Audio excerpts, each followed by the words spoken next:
everybody, to your West Side Lions podcast. It is your host here, Ben Miller, at Lions West Side on Twitter. Head on over there, give us a follow if you've not done so already. I have a fun little tweet I just put out that it's interesting to think about, but I want to hear what your guys' feedback on it. So head on over there, give us a follow, and give us a comment on that tweet, and I want to hear what you think about the thing that I just tweeted out. So go on over there. Take a look at it. We have a game to talk about. It was a game that was widely regarded as one of the biggest games of the season for both teams. It was the comeback game. It was the revenge game, whatever you want to call it. It was the Lions versus the Rams. Matthew Stafford versus his previous team and Jared Goff against his previous team. It was not a game that many Lions fans had hope for. But I think it was a game that many Lions fans felt okay about and were able to not feel as bad as what they thought they would. So we're going to talk about it here. So before we get into the game, though, I want to go over the hosts that are with me here today. We have Jake Krieg and Austin Redland back again. Jake, how are you doing this week? How are you feeling? I'm feeling very well. It's a good week. How are you doing today? I'm doing pretty good. I can't complain. And what about you, Austin? How's your week going? Yeah, so far so good. Trying to get over a cold here, but it's hashtag hate week. Yep. So we all know who's gonna win on Saturday, but Got a big game coming up this weekend. Go Not Green. Lions related, but rivalry weekend coming up here. It's going to be an interesting game. Jake here is an MSU fan, and Austin and myself are both Michigan fans, and so we are very excited for that game. It's going to be a good one. But this isn't a Michigan or Michigan State podcast. This is a Lions podcast. So let's talk about the Lions game that happened. I'm not even going to I guess I'll do a quick overview of what happened. So we went into this game. I think we all agreed it was going to be a rough game for Lions fans. It was a team that nobody had us even getting remotely close to winning. I think most people had us getting blown out rather significantly. Mhm. And I mean, it's a fair assessment to make with the talent that the Lions have and the talent that the Rams have, and it's a fair assumption to make. It wasn't really a blowout game. It stayed pretty close. The Lions did some trickeration, as they like to call it on the NFL, and that kind of stuff to kind of keep them in the game, which I felt like they had to do, right? And it was I think it was one of the Lions' best games for the full four quarters. I think they gave their best effort for a full game, and it was the better team that won on top. The Rams ultimately won. I mean, there's only so much you can do to, beat a Super Bowl contending team, and with a team that is 0-7 right now, so it was a long shot, but we kept it close, and I liked that. And I think more than anything, I liked the coaching with it. I think that the coaching and the determination that the players had shows a lot of promise for the team, and possibly even a couple more wins, I think, coming this season if they can continue to fight like that. So let's go over what you guys thought about the game real quick. Austin, I'll start with you. What were your reactions to this game? During the game, how'd you feel? After the game, how'd you feel? Just what was your overall takeaways from this game? Yeah, I mean, kind of like what you said, I went into this game with very low expectations. I was not expecting really anything from the Lions. But I was pleasantly surprised when on our first drive we were able to go down and, score a touchdown, and then I couldn't believe what I was seeing when I turned around and I looked and I see they're doing an onside kick and we have the ball back. Yes. So that kind of threw me for a loop. But I like it. Yeah. And with the way our team is right now, we have to start doing those types of things. kind of throwing the kitchen sink at the game and hoping and seeing what sticks, I guess. But yeah, I mean, after the game, I was disappointed, but I was also happy that with how they played. Um, Mhm. Besides the few mistakes in the last half of the game. Overall, I thought Yeah. they played pretty well though. Yeah, so I guess real quick, let's go into like all of the trickeration and stuff real quick before I get Jake's overview. Um, so like you said, they start off, they get the ball first, go down the field, score, immediately take an onside kick. Tracy Walker gets it, and the Lions have the ball again for the second time. They start working their way down the field, and it gets to a fourth down, and immediately Jack Fox throws a first down pass. Um, it was like 12 something yards that he threw. I mean, it was a great 17 pass too. yards. Apparently, okay, 17 yards. Apparently, he played quarterback in high school, so he has a little bit of that background. So that was cool to see. And then the drive kept going, and I'm like, wait, what is happening right now? We just did two things like in a row that are just like, you don't do that. And I'm sitting there like, why would you do that? And I think, okay, it makes sense now. The game plan against the Rams is don't let their offense on the field. Yep. Right? You just can't do it because they're such a high-powered offense. But the thing is, What's that? the thing is, their defense too is up there too. They have I'd say top 3 Right. defense up there. They got Right. two of the best defensive players in the NFL. So I mean, Exactly. So you have to figure out how to beat the Rams the best, and the only way you can really beat them is if you keep your offense out there and keep theirs off. yeah. And we've talked about this before, right? I believe we did that.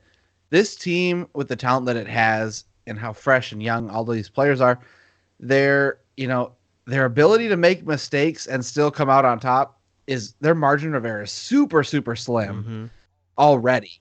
That's not even going against a team like the Rams that are going to capitalize on every single mistake you make. So when you're facing a Super Bowl contending team, those margins of error slim even more. So their margin of error for this game was like literally zero. If they could have gone out there, done these things, maybe made like one mistake, they give the ball back, and then each drive we're matching them, we might have won that one. But we just don't have the talent. We're gonna make mistakes. We're not gonna. I mean, a big part was in the red zone. We didn't get any touchdowns. We made no touchdowns in the red zone. It was only field goals that we made, and you're not gonna win a game just kicking field goals. You have to make those long drives that we had. We had a couple super long drives where we have to get that in the end zone to stay competitive, and we just couldn't do that because they were a much better team than us. But they kept it close. So I guess I'll throw it over to you real quick, Jake. Now talking about the kind of stuff that we saw from the game, what were your reactions from this game? I wouldn't count this game as a loss, really. I'd count it as a win, considering that us as the Lions, technically with our record, the worst team in the NFL as of right now, according to record. I don't think that's true according to the team wise, but we're technically the worst team against one of the best teams, in my opinion, the second best team in the NFC. I think the way we played against them was phenomenal, considering it's the Rams. I mean, there was a lot of mistakes made, but I feel like the play calling by Dan Campbell that game was perfect. Mm-hmm. I mean, how he just pulled stuff out of the sleeves. He caught everyone by surprise, and I mean everyone. And that's the type of stuff we needed from Dan Campbell, because if this was Matt Patricia coaching this game, it would have been very bland, and I think things would have gone as how we expected things would have gone, is a blowout. Yeah. So I feel like Dan Campbell is what we saw from the coaching wise today, and like the decision from Sunday, and the decisions made, it's a good sign of things to come. And also the way the young players played too. Once again, it's the young players is what we got to look out for, and we definitely saw some young players shine, like especially DeAndre Swift. I mean, that was impressive. Yeah. Yeah, so I'll start with Dan Campbell real quick. Through 7 games, Dan Campbell's had his ups and his downs, and he's stayed Dan Campbell through it all. Mm-hmm. I think many people were like, yeah, I don't know what to think of Dan Campbell. I feel like a lot of people after this game were like, okay, Dan Campbell's got a set on him. He's got some cojones. This Mm-hmm. guy is here, and he's going to coach the game to win it no matter what the cost, right? I'm interested because we know what my take is. I'm all bought in on Dan Campbell. Are you guys like full 100% on Dan Campbell at this point? Oh yeah. Yeah, but I 100% agree. But I do disagree with you that he's poorly coached a few games. Like Cincinnati was, I don't think it was the greatest coaching, and we played poorly. And same with the Chicago Bears game, especially that game. I think there could have been better decisions made, but he's learning from that, and that's Mm-hmm. what you need to see from a coach in a rebuilding situation and in the first year, especially. So, Yeah. I I think he's improving, and I'm liking him even more every week. So, Yeah. So the Bears game, I'll put that more on Dan Campbell yep, than I would the Bengals game because of yeah, those I agree. times where he's in the red zone and instead of kicking the field goal, getting the points, he's going for it on fourth down and then we don't get it. So we missed Hmm. out on quite a few points that might have put us ahead. In the Bengals game, no, Nope, not a that was the chance. I'm team. putting That that was the 100% team. on Jared Goff. I'm putting that one 100% on Jared Goff. That was the worst game that I've ever seen by him. Um, but speaking of Jared Goff, let's move into our golf talk. Oh Um, boy. I love our golf talk. I think this might have been one of his better games Yeah, this season. He didn't play by any means outstanding. He made some crucial errors that might have cost us the game because we were gonna, we were doing our 4-minute drill, getting down the field. We were in the red zone, about to score a touchdown to put us ahead, with like a couple minutes left, which maybe the defense might have been able to get a stop on Matthew Stafford coming back within 2 minutes. You never know. But we didn't get a chance to see because he threw an interception on a poorly read play and a bad decision. While he did get smoked by Aaron Donald, the smart decision there was to either pull it and take a third and long or throw it away. And happy he threw birthday, it. Jalen Ramsey. Yeah, and he threw it straight to Jalen Ramsey, and that pretty much sealed the game right then and there. But it was one of his better showings through the air. It seemed like he was hitting Khalif Raymond for some pretty nice plays. Um, his stats again got padded a decent amount because of a DeAndre Swift play, and it went for like 60 some yards for a touchdown and all of that kind of stuff. But I think, we've talked about how a game either gets lost or does not get lost by Jared Goff. We've talked about that. I think this game was not specifically lost because of Jared Goff. I think overall it was a team effort of lack of talent and everything. But I think it was a reason still that they lost was his Yep. poor decision making. But I don't know. He showed me glimpses, and I don't know if this is just because it was the Rams game, he had extra fire underneath him or what, but it seemed like he was trusting the wide receivers a little bit more on some of those plays, like specifically Khalif Raymond throw, which is sticking out in my mind, where he's getting covered and he led Khalif Raymond, and Khalif Raymond went out and got the ball. That's the kind of stuff we haven't seen him do. We've seen some dump offs that the guy's either wide open or he's not getting the ball. We have not really seen him throw it into coverage, and we saw it a little bit more this game.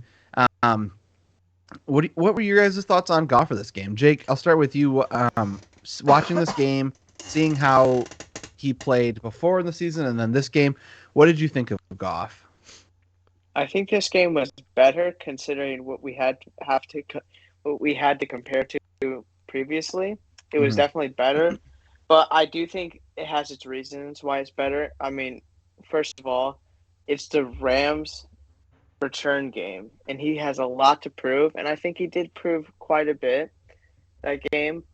But Mhm. also, I think that what Dan Campbell said in that press conference is what did it the most. I think I hope so. I think he got embarrassed a bit, and I think it fueled him up. But if if I may bring up, when this one play I'm looking at specifically, what could have honestly changed probably the whole outcome of the game, in my opinion, is the one pass to DeAndre Swift that was made behind him. Um, that that was not a good pass. I will say that, but I think DeAndre Swift's reaction is what I liked the most, because so he yelled real at quick Goff. with that. Yeah, so real quick with that one. That was actually DeAndre Swift's fault. Oh, he really? did a chop run and made him think that he was going to head out to one side. DeAndre Swift can't do a chop. He's got to, when he's in there, he sits and catches the ball. You plant your feet. He did a chop, which then juked out Jared Goff, and he's throwing it to where he thinks he's going to go. And instead, Jared Goff did the correct throw there.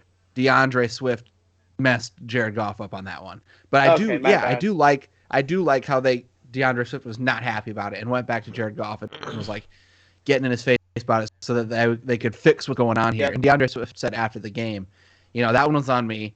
I did something wrong, but now I'll learn from that. And we just need to keep seeing that chemistry build, right? Mm-hmm. Those kinds of things, so that way Jared Goff can look better because their wide receivers are doing what they're supposed to. The running backs are doing what they're supposed to. So when that all starts working together, maybe that play level increases. But yeah, I do see what you're saying with that one. Austin, what are your thoughts on Goff from what we've seen so far, and then what we saw in this game? I mean, before the season, I was optimistic on what Goff could be. So far, I've been very disappointed. He obviously hasn't lived up to his expectations. This week, though, I was a little surprised. He played a lot better than he has the first few weeks. Yeah, I mean, it's still the simple things though, like you gotta make those small throws.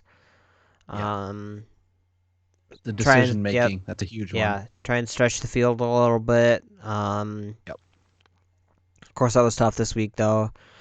When you're playing against the Rams defense, I was disappointed that Hockenson wasn't able to get the ball, a whole lot, but he did have Jalen Ramsey on him the entire time. The entire game. So, Jalen Ramsey on TJ Hockenson. Yep. I saw that coming a mile away, and I'm like, oh, gosh, this is going to be a rough game for Hockenson.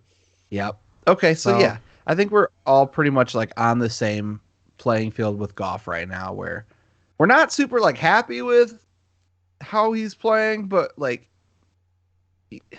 I don't know. It's like he's gonna get a solid C from me. Like, it's not C-, not great by any means, but he passed this week, in my opinion. If I will say, I'm not seeing the Goff that came in, even though he was determined out, like in the playoffs against the Seahawks with a broken finger and won a playoff game with a broken finger against the Seahawks. I'm not seeing that same Jared Goff. I'm just saying that. Yeah, I think it's a lot of it to do with being new in this system, learning things. The supporting wide cast. Receivers.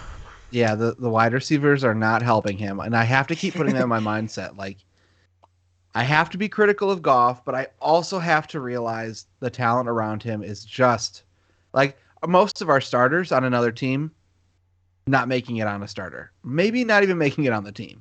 So.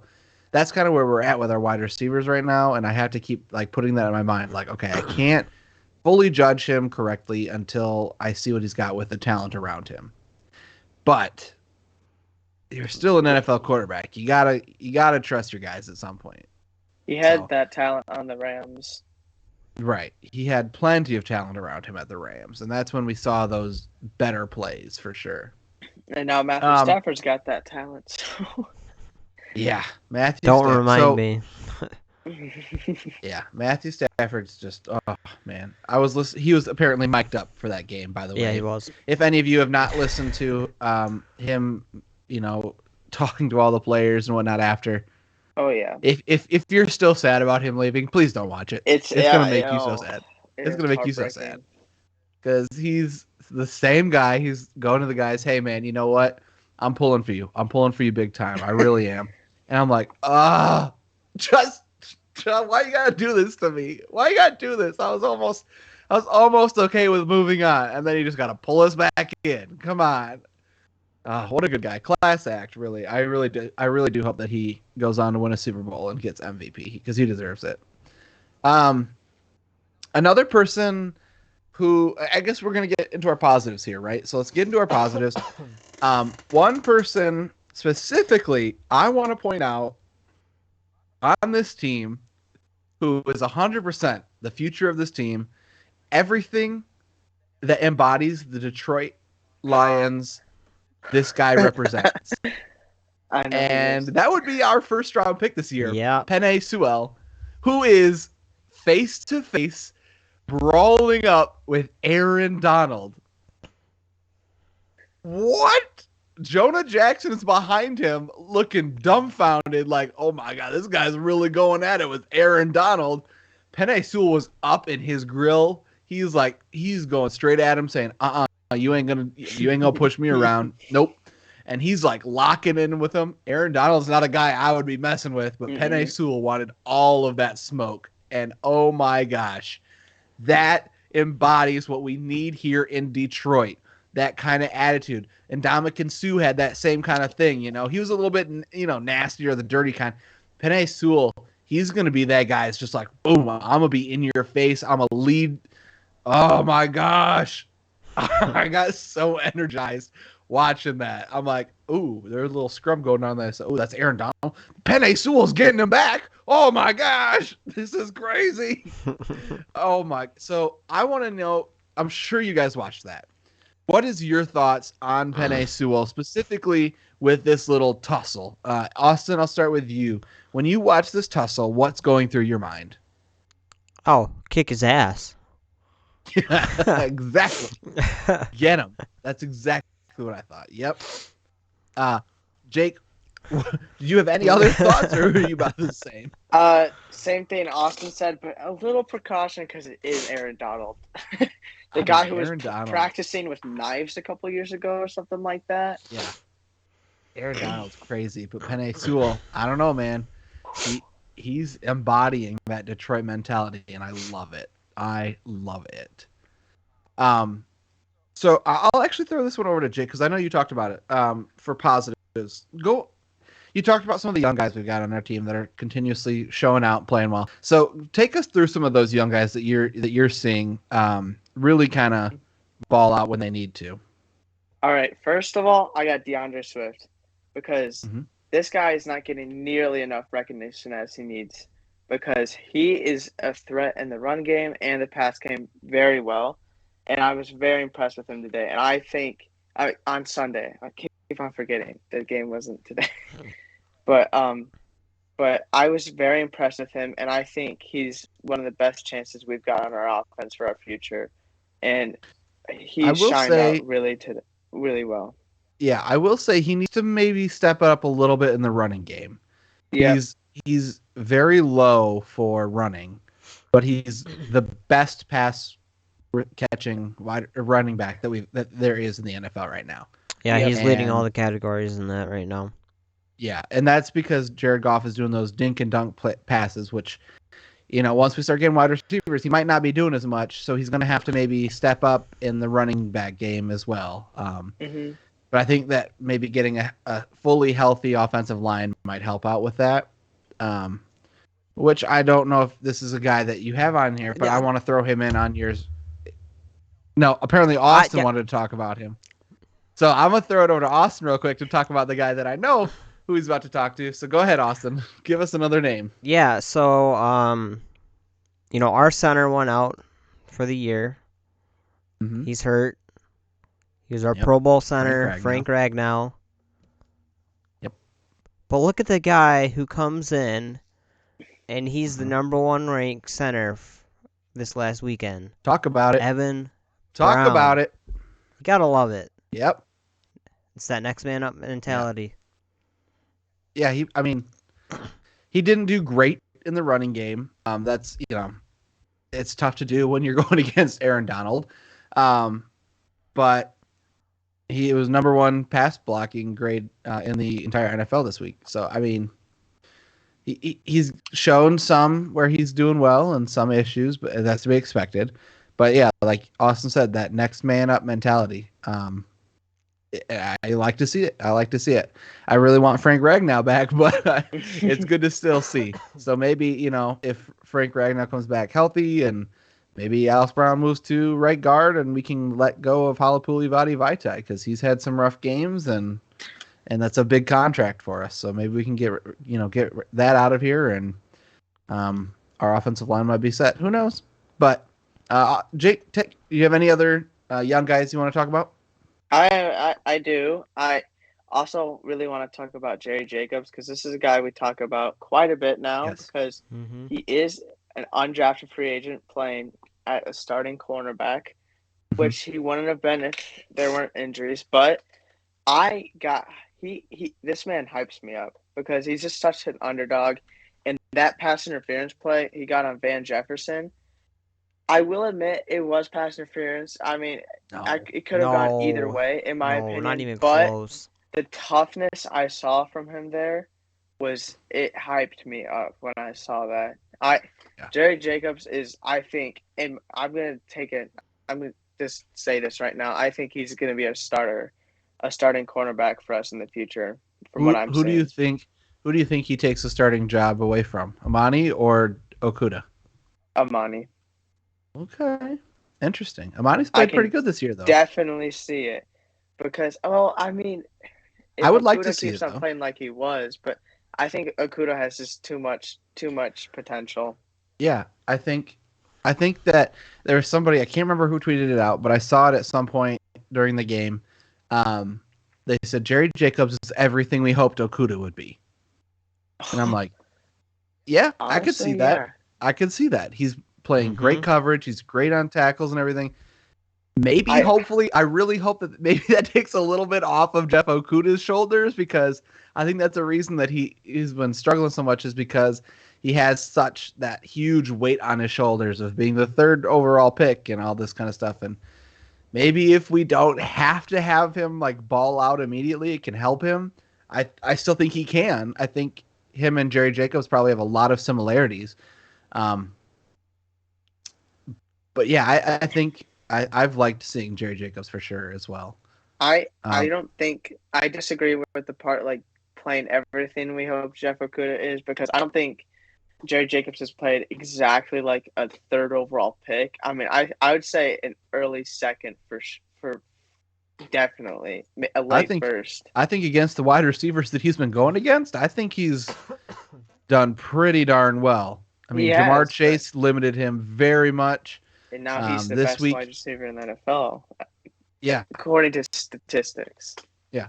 This week he had another tough one going against Cooper Kupp. And for most of the game, he, did pretty well. It's hard to really kill out Cooper Kupp and Matthew Stafford. But, he's had some really tough assignments, and he's really stepped up. So I think he's been quite a great addition to this team that I was not expecting.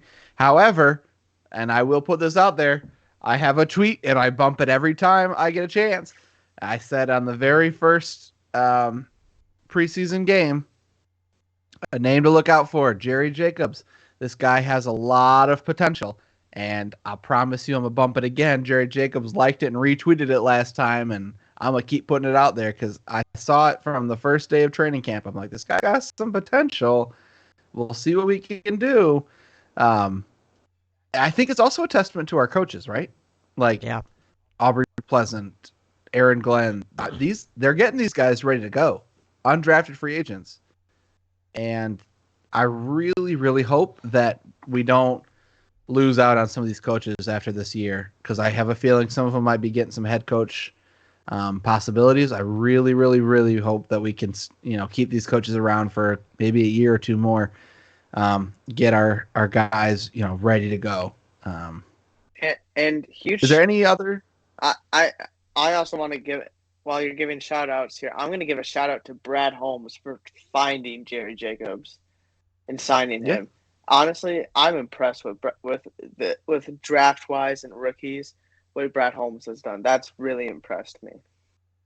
Yeah, I think overall, almost all the rookies have been playing very well, so I'm excited for that too. Yeah, next year, hopefully we can keep it going. Yeah, because that's what you need in a rebuild, right? You need those draft picks to really hit. We just saw from Miami, those 3 first-round picks they had. What was it, last year? Mm-hmm. And not really panning out too great. Not a single one has been good. Panning out. What's that? Not a single one has been at all first round. No. And it really ruins your rebuild once you start getting all those big draft picks and you're trading away your great guys to get those draft picks and then you're not hitting on them. 1 and 6. It restarts your rebuild so fast. And so I'm really hoping that we can continue hitting on it. I like what Brad Holmes has done so far in the draft, and I hope he can keep doing it.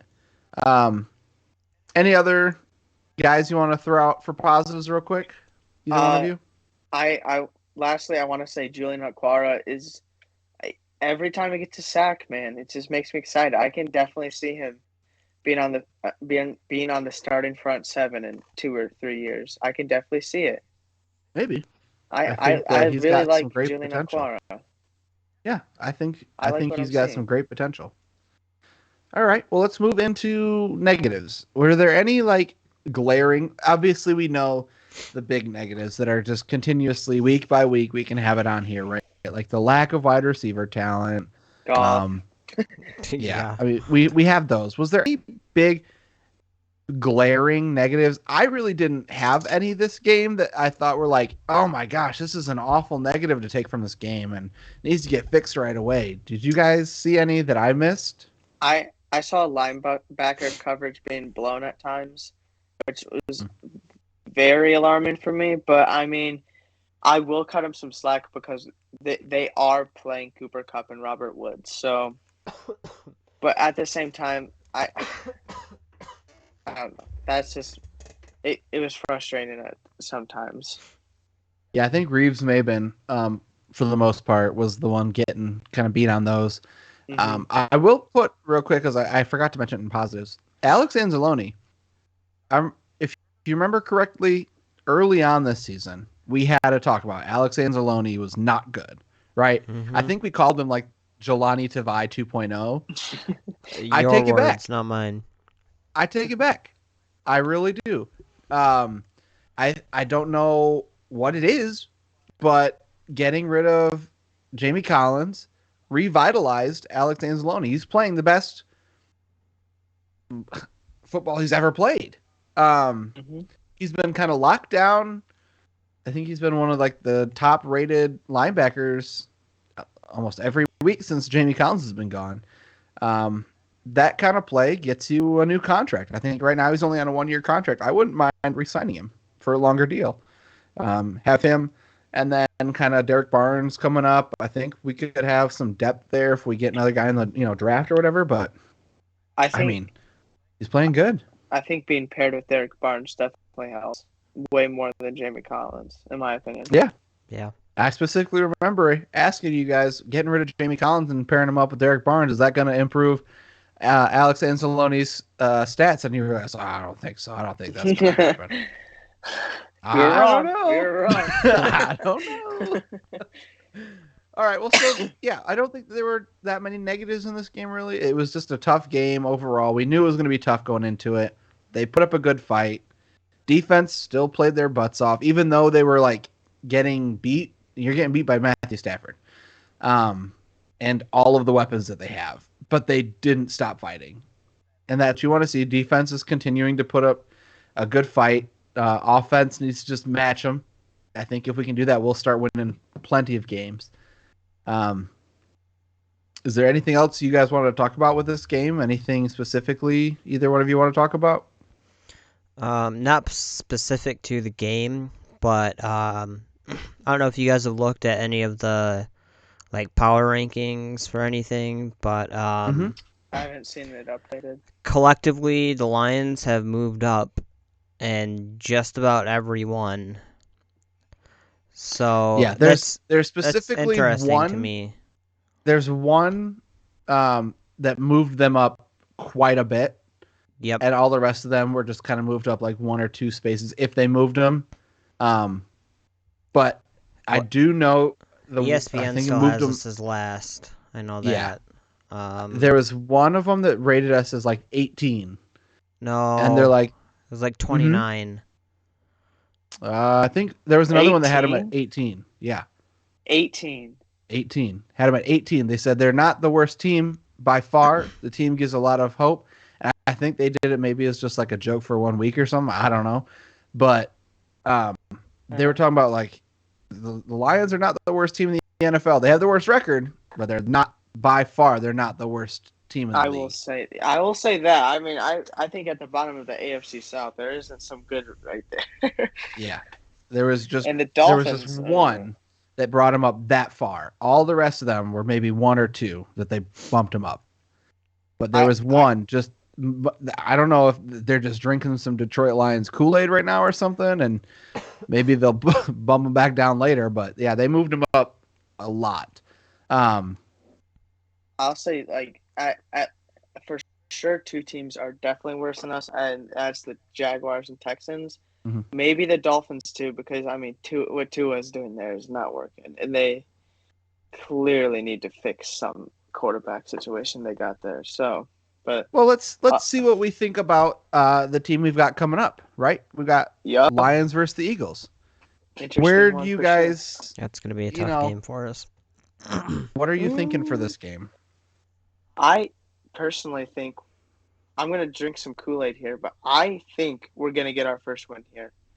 And I think what Jalen Hurts and Devontae Smith and Miles Sanders are doing over there is very good, and it's a good promising for them. But I just think the way after we played the Rams, I think it's the perfect way to win it. You know, we just played like that against the Rams, who I think are significantly better than the Eagles. And I don't know. I personally think it's going to be a win. It's going to be I good will to see say- Darius again, though. Darius I Slay. will say Miles Sanders will most likely be out for this game. Yep. So that'll help. On Devontae Smith was listed on the injury report today and did not practice, but it was just a headache. So I don't know if that's going to be something that lingers or not. Hopefully it becomes a migraine. He's going to be a migraine for us. Yeah, I'm never again this year saying that the Lions are going to win a game, because the two games that I put that for the thing I think I know for this game are worse games. I said that for the Bears and the Bengals, so I'm never saying that again. I think this could be one of the games that is one of the Lions' best opportunities. However, they need to go into this game with the same fire they had for the Rams game.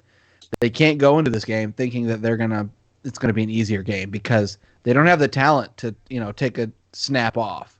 They need to bring it every single snap if they're gonna be able to win any games with the talent that they have. So, I think it's a reasonable game for them to have a decent chance, but they got to bring it. They got to bring it. And the last time that they had one that maybe they thought they might do, they didn't bring it. It was their worst game. So we'll see. I think the Eagles are struggling a lot in a lot of areas, and the Lions, I hope they smell them and they really pounce, because if they hit them early, hit them strong, I think it could be a good game for the Lions. But it's going to be one that you got to bring the fight. You got to bring the fight. Otherwise, they're just going to steamroll you again, and I don't want to see that. So, Austin, do you have anything else you wanted to add for the Lions versus Eagles game? No. Fingers crossed. Just kind of hoping if they can come out and they can play like they did against the Rams, I think we have a pretty good chance. Yeah, I agree. Okay. It's going to be good to see Slay again. miss that man Big, so good much. old big play Slay. Yep. I hope that he has. I hope he has no big plays on us, but we'll see. I wore his jersey yesterday. Just it brought Mm. back memories. Mm. I Well, miss him. what is the? So let's do this then. What is the one thing that you think you know for this game? And Jake, I'll start with you. Actually, I'm gonna be safe like you and not say win because I don't want to get blown out. Yeah. I think Jalen Hurts will get a rushing touchdown in this game. Interesting. Okay. Austin, what about you? Oh gosh. Pass. You go first. All right. Well, I think big play Slay gets a interception this game. I was gonna say that, but then I was like, I don't know. He had 2 in the last game. Yep. Yeah, he's playing well. If there's any quarterback that he wants to go against, it's this one, who is a turnover king, with not great wide receivers who are going to give him a whole lot of difficulty. I see him having a decent game. All right, Austin, back to you. What's the one thing you think you know? All right. I'm gonna go with Hawkinson and Swift both getting a touchdown. Okay. All right. Respectable. Nice. Well, real quick to end out this this podcast here, I want to just quick ask a question. Do you guys think the Lions are going to be buyers or sellers at the trade deadline coming up? There's been talks about the Lions maybe trying to get some cheap wide receivers, like for late round picks. You could get a couple guys maybe. Andy Isabella is a guy that was kind of thrown out there. There's been a couple others as well. You might be able to get some guys cheap, or do you think that they're going to be sellers? Jake, I'll start with you. I think we're going to be nothing. I don't think we're going to make a trade. No moves? Nope. Okay. Austin, what about you? But if I had to choose, I would say sellers. Okay. Austin? Yeah, I mean, if anything, we'll be sellers. I mean, I could see Trey Flowers going and maybe Charles Harris as well. Really? You think Charles Harris might go? I could see him leaving, yeah. I think he's been one of our bright Both a spots. solid I keep think him he's around. been one of our bright spots, and that's why I think Yeah, I think we might get rid of him. I could see that. I think he's a piece that we could possibly trade. However, I think with the bright spots that we've got, I think he would be one to keep because we've got him pretty cheap right now. I would try to keep him and keep building on what I mean. He's got some good potential that he's been showing here. Maybe we can keep going. But yeah, I think those are two options for sure. I wouldn't. I'll put it this way: I would not be surprised if they make a trade for like a wide receiver, just because they want to get Jared Goff some help here. There are a couple names that have been thrown out that I wouldn't mind. There's a lot of good wide receivers maybe being on the trading block right now. N'Keal Harry, OBJ, all these kinds of guys are OBJ are that's possibly. a stretch. What do you mean that's a stretch? They specifically I don't talk think about that- I how don't OBJ. want him. I No, don't think. No. No, I don't think the Lions will trade for him. I don't. I'm think not we're saying that gonna they will. I'm just saying that they're guys that have been talked about Okay. being traded. Because Um, I don't think we're going to give up higher than a 5th round pick for a No, player. at I the don't trade think so deadline. either. I just think that there's some good wide receivers who are out there that could really help our team, and I wouldn't be surprised if they make a little play for one of them. However, I think that I kind of in the same boat that I just don't see them making any moves. There's not enough players. Maybe Trey Flowers is maybe the only guy I could see us possibly being able to trade. All of our other But good does anyone players want that are on contract? IR right now, so it doesn't really do anything. This- And then I think Trey Flowers, I don't think many people are going to really be that interested That's a in. big contract. Yeah. That's a really big contract. Okay. Well, yeah, I was just kind of curious on what you guys' thoughts were with that. So, with that, it's going to wrap it up for us today. As always, make sure you are following our podcast. If you haven't already, we are on Spotify, Apple Podcasts, Google Podcasts, and our Anchor.fm site. You can also watch us on YouTube when we post that recording on there. Head over there. It's Westside Lions on YouTube, so go over there and watch us if you'd like to. Make sure to leave us a review, give us a comment, share us with your friends. Until next time, go Lions!